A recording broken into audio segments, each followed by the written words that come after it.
Hi, my name is Rachel Hill, and I'm a clinical therapist here at the Carl Perkins Center for the Prevention of Child Abuse.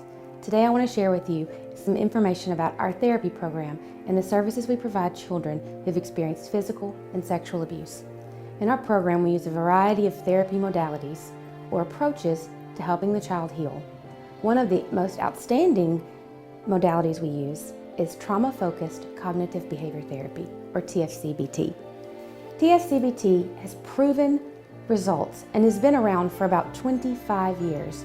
It's one of the best approaches to helping a child move through their trauma experience and take control of that experience on their own.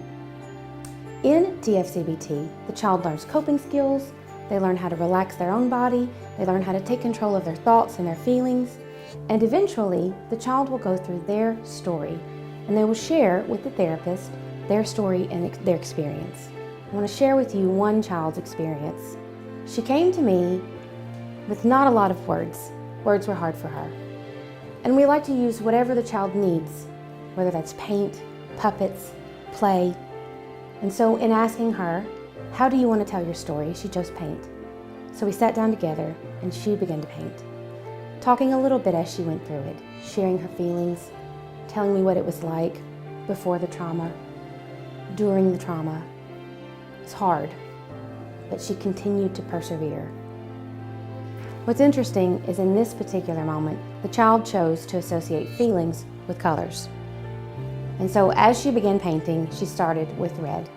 A little bit of anger, the normal experience a child would have.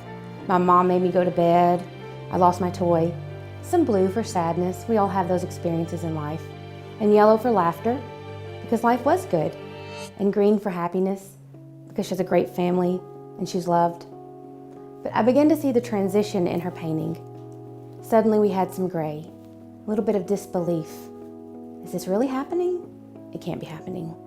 Some orange followed, shock. I can't believe it. Not me, not this person.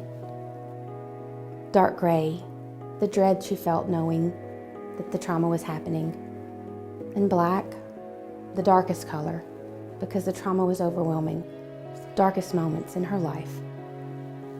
Following that, she began to use red again, but this time it was vivid and bright. We talked about the rage she felt, the extreme anger because she had been hurt. The peach was guilt. What did I do? This has to be my fault. I must have done something wrong. I deserve this. And the dark, dark blue for the grief she felt.